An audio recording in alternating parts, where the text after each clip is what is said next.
Hey guys, so this is going to be another how-to. This is going to be double blip part 2.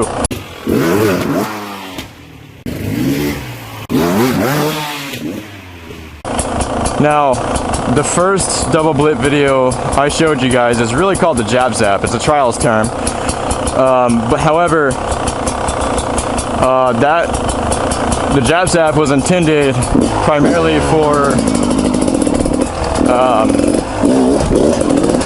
for undercut obstacles. It's a slow, methodical approach. So the move I'm going to show you, the double blip I'm going to show you today, is really practical for hitting obstacles faster, and it is every bit as effective as the previous double blip video I showed you, as the jab zap. The only thing it won't do for you is get you up and over undercut obstacles all that well, but you can use it on big walls, you can use it on logs. It's almost every bit as effective, and it looks and sounds really similar, but it's actually easier to pull this one off. I'll show it to you on the smaller obstacle, the smaller log. You can use this on any size log, really. Use this. Alright, so looking at where I want to punch, okay, the top 1/3. Punch it, and notice I stayed on the throttle. That's where this distinction is between the double blip and the jab zap that I showed you in the other video. This distinction is when you get off the throttle. In the jab zap, you're on and off the throttle again before your back wheel even moves. As soon as you punch the log, you're on and off the throttle. You pop the clutch, okay? With this one, you stay on the throttle. That's pretty much what it comes down to. There's less body English, less input required from the rider, so that makes it a little bit less energy demanding and easier to time.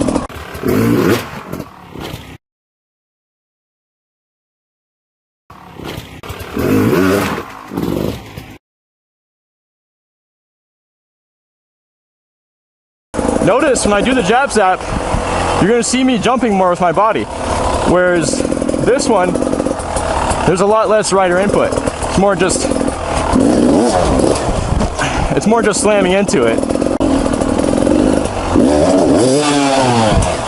There you go. So you can see how easy it is to hit the obstacle with a little bit more momentum. You know what I mean? Like,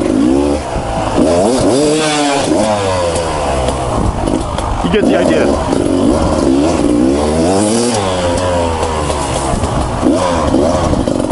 Okay. Whether you're doing the jab zap or the double blip, you're leaving the clutch out. After you impact the obstacle, you leave the clutch out, and that'll carry your back wheel over it, and that'll keep your front end from slamming down into the ground. If you pull in your clutch too soon, that's how you slam the front down and go over the bars, because your back wheel is just going to stop dead against the obstacle as soon as it hits it, and it'll slam you down. If you come in and you're worried about coming in too high on the wheelie, you can loop it. It's possible. I've done it. It's rare because your bike is going to want to slam back down as soon as it hits the obstacle. You leaving the clutch out is what prevents it from doing that. So what you want to do is, if you do come in front wheel too high, you just pull in the clutch. You pull in the clutch when your back wheel, either after it hits it or when your back wheel's on top of the obstacle. Like I said, if you pull in your clutch before back wheel impact, you're not going to have a good time. Okay, you're taking away part of the move. That's one of the steps you need. That's one of the steps you need for the move to work. That's just part of the follow through, okay? So the faster you hit it, the farther back you need to start your wheelie. Does that make sense? Because you need to, if you wheelie too late, when you're going slow, you're going to fuck up the timing of the move. If you wheelie too late when you're going fast, well, you're going to either slam into it, go over the bars, or, I don't know, something's going to happen. But to get the timing right on the move, you need to get your wheel at the height that you want it before you hit the log. You know what I mean? So you're starting back far enough that you can get your wheelie out of the way and focus on the next part of the move. So your wheel is going to be at the appropriate height before impact. Okay, so that's a wrap. key points: start the wheelie nice and far back from the obstacle, about the height of it or farther. Focus your eyes on the point of impact, the top 1/3 of the obstacle usually. It's okay if you don't hit it perfectly, especially for the double blip. The double blip is more forgiving than the jab zap. So at the moment of impact, you're getting back on the gas. You can pop the clutch if you want to. You don't have to use the clutch. And then you're holding on the gas, unlike the jab zap where you get off the gas. On this one, you're holding on the gas until your back wheel hits the obstacle, or even longer, even after your back wheel hits it. And you're keeping a neutral body positioning on approach and pretty much through the whole move. You know, after you hit the obstacle, you can then get your body a little bit further back to keep traction or to keep the wheel high. But for now, for learning, start on any size log and work your way up. And neutral body positioning. You don't have to really jump on the pegs for the double blip. It doesn't take as much body input as the jab zap, so it's probably the easier one to learn first. And that's it. Alright, just as a little bonus, I'm going to try something I haven't tried before on this bike. I did it a little bit on the trials bike.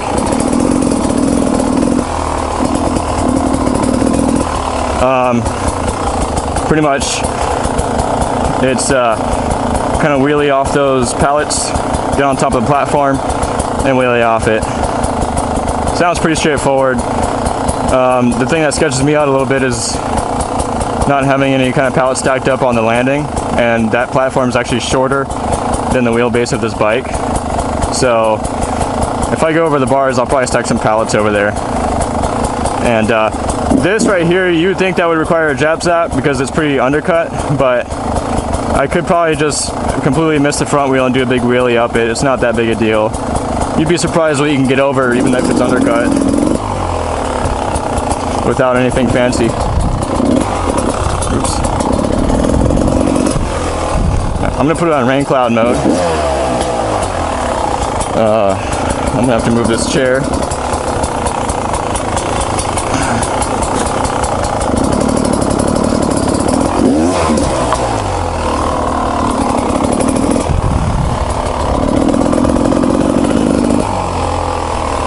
Okay, let's try to get a nice wide turn into this. Jesus Christ.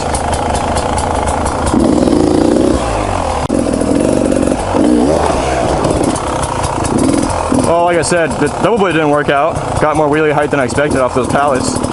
And this is my back wheel. Well, I guess it's about the length of my wheelbase exactly. You know, within an inch of the axles at least. Alright, pretty hard to do a wheelie off the wood on this bike, even with the gummy tire. It wasn't bad though. Okay, I want to try it again with the double blip.